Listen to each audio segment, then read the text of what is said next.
Hi, my name is Dr. Kevin Sorgi, and we'll be talking about return on investment as it relates to instructional design. This is part of the EDUC 633. We'll be talking about return on investment, or ORI for short. Return on investment has been used in the business world for centuries to compare expenditures, and this is found in Reeser and Dempsey.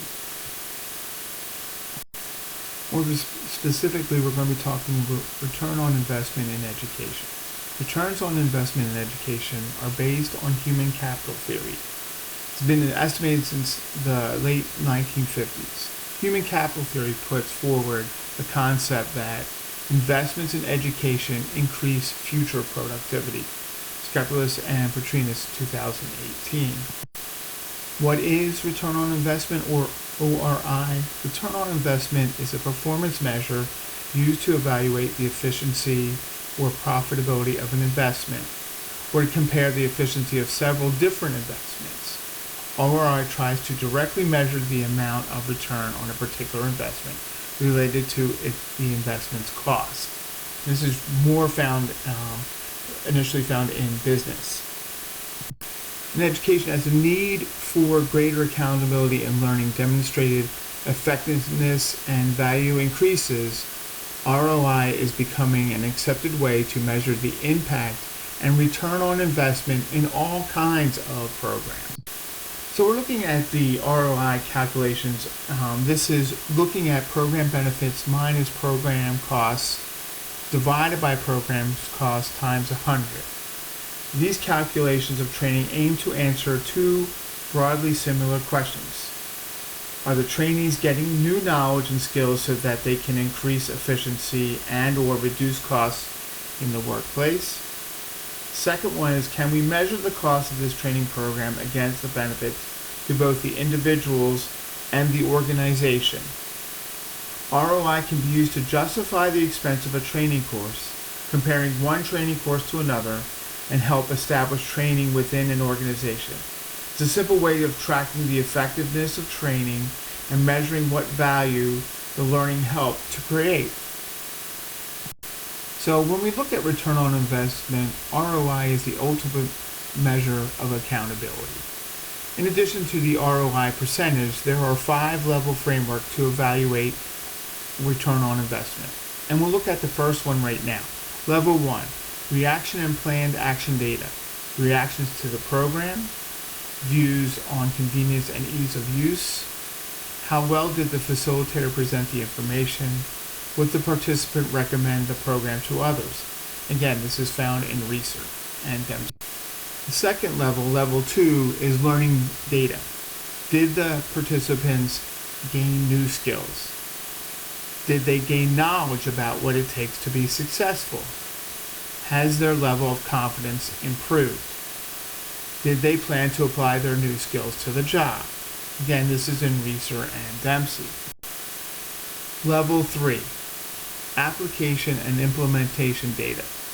Can professionals apply their new skills to the jobs?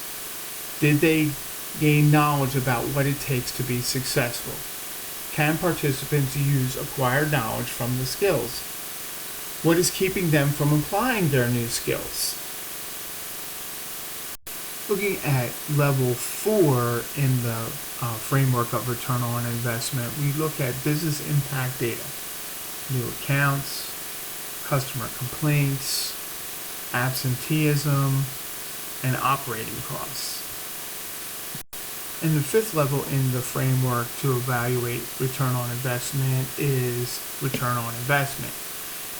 We use this formula that was shared earlier. If the percentage is positive, you have a positive return on investment. If it's negative, then you're in the red, you're not getting a good return on your investment. And that again is in Reeser and Dempsey, 2018. So when we look at, there's 3 types of assessments that we look at, or evaluations. We look at the formative evaluation. These assessments are given often in the classroom.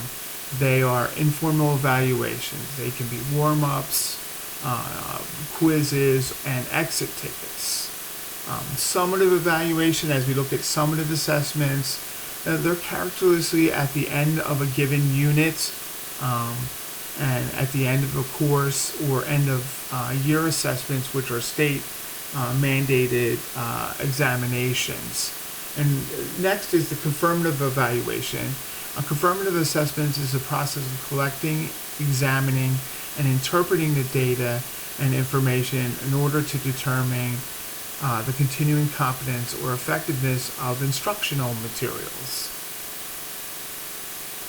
So when we're looking for an example of ROI, or return on investment, in the instructional design world, the formative and assessment that we're looking at, formative and summative assessment, these assessments inform decision making concerning instructional improvement and revision before, during, and immediately after program implementation.